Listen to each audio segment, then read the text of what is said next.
Morning, guys. It's Sunday morning, and just doing a quick update on some of the news stories that come through.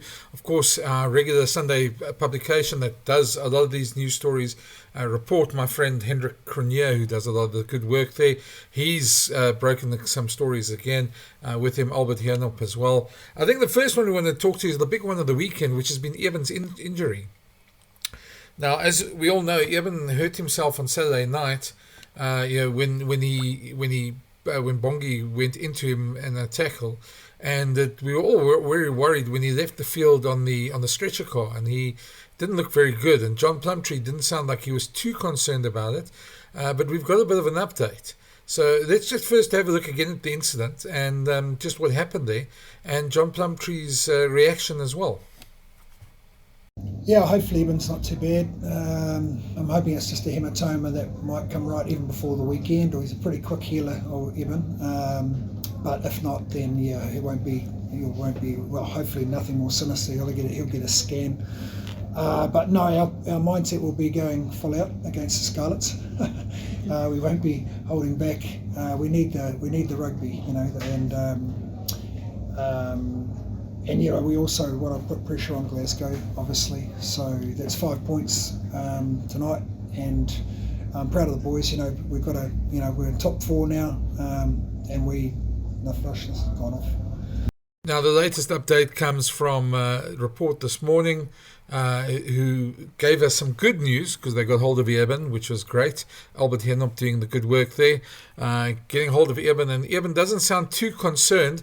I'm going to read you the Afrikaans quote from report, and we can have a look there. When they reached out to him by message, and Eben texted back, and he said, "Ek het mos al gesê hoe taaf Bongi is. Nou hy het besluit om met sy kop in my knie te duik." Het Etzebeth se boodskap gelei, compleet met die skaterlag emoji. Now, just for those who aren't Afrikaans, he basically says there in the message that he's always said how tough Bongi Mbonambi is, and now he decided to dive in with his head into my knee. With the laughing emoji. So the fact that he's taking it like that tells me that Eben isn't really too worried about it. It sounds like it's a bit of a hematoma. It's more precautionary, and he's got a big season ahead. So that's great news on that front. So what that precisely means for the Sharks in these next couple of weeks waits to be seen. They are now third on the log. Well, they can get to third on the log because Glasgow's loss gave them an opening.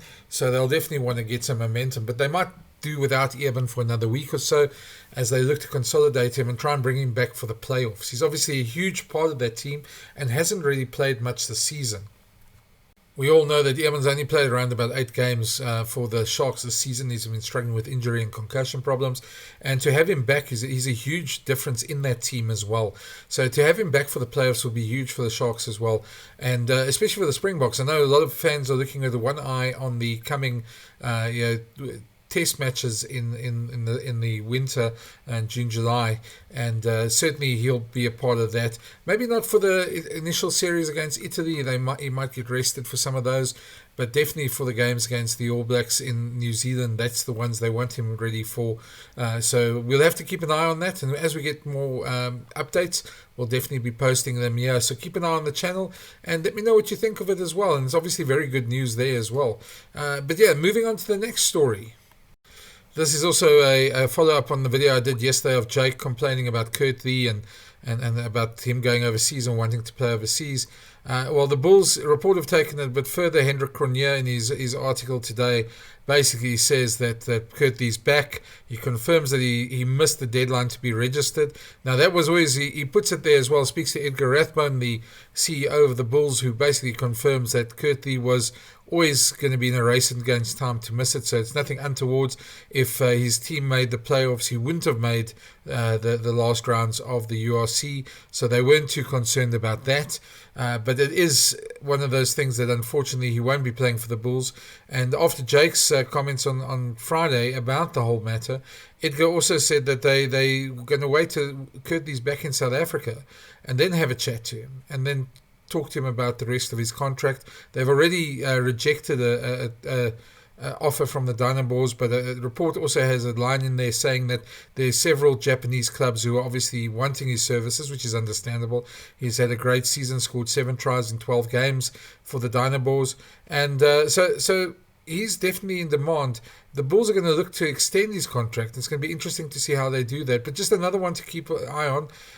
He won't be playing for the Bulls in the URC playoffs. He'll get some rest now. He's got a shoulder injury he's got to recover from, and hopefully be back for the Springbok tests in end of June, July. So he'll give him a decent rest as well. Then the next story that comes out of the report as well is that Manie Libbok is going to Japan to join looks like Birger Odendaal, who might also be there, and Quade Cooper, who's left the Kineyetsu D-Liners, I think the team is. They're going to be playing at that club next season. I'm not surprised to see Manie leaving. I think the Stormers fans will know that they've had anyway problems in trying to get everybody into their backline, and Sasha Feinberg and Ngomazulu will have no clear path to play 10 in the future. A bit disappointed that Manie hasn't sort of stayed and sort of fought for his position, but he's done that his whole career. When he hasn't been settled, he's sort of left. He's left the Sharks, he left the Bulls. He settled at the Stormers and became a Springbok there and really had a good time. And Manie's a quality player. Hopefully this will only do his career good longevity, that he can still play for the Springboks, and he's still an asset for them as well. But it's for the Stormers fans, I think pretty well stocked there in the back line. He's going to struggle to make the starting lineup regularly, and you'd want Sasha to play as much as possible. So he's going there. It's going to be interesting to see how Quade Cooper, if he's appointed assistant coach, improves his game. As always, that story is coming from the report, Hendrik Cronje's story again. If Quade Cooper is appointed, and he hasn't been appointed yet as the backline coach, it's going to be quite exciting to see Manie learn from him as well. And both very talented, very natural players. We all know Quade Cooper's maybe had a few run-ins in the years, and maybe never developed to his full potential, but what a player he was in fine form, and still one of the best examples of a rugby legend in Australia. Still one of the most gifted playmakers I've ever seen as well. Really a great guy to watch. And Birger Odendaal is going to give him some stability on the inside. They played together at the Bulls, not much. Manie was more a fullback really than a fly-off at the Bulls in his time here. He didn't really play that much at fly-off. In fact, he didn't really play much at all, and that's why he left the Bulls eventually. But certainly an interesting move for Manie there, and I hope it works out for him, and I hope it works out for Birger. Guys, I just want to end off by talking about Report's main story today. Really horrible story, and it's always horrible when we see things like this happen. It's about a student, a young player who lost his life this week. He was an 8th man. His name was Villano Saunders, and he was basically 8th man. They didn't have a hooker, so he went into the scrum to play hooker for the team. He's a second-year student at Northwest University's Van der Bijl Park campus. And in the first scrum, basically went down and broke his neck. He'd never played in the front row before. He'd never had any training or anything like that. And after the amount of work that World Rugby and SA Rugby do to make a game safer, it's really terrible that things like this happen. It does happen at club rugby, where players play in positions they're not supposed to, but this is a specialist position, and scrums are dangerous if you don't know how to play. Now, interestingly, the report story says Northwest's coaches apparently told him to play there, or had him play there. And then after that he was injured and he was stretchered off, Richard Lowe, the Springs coach, basically asked again for them to have uncontested scrums, and the Northwest coaches allegedly refused and said they put a hooker on the bench that would take over. Now they quote Richard Lowe, the Springs coach, says he never knew that the guy had never played hooker before. He says it was a fratsongeluk, which is what's the English word for that? And it was definitely preventable. So it was definitely something that could have been prevented. Now,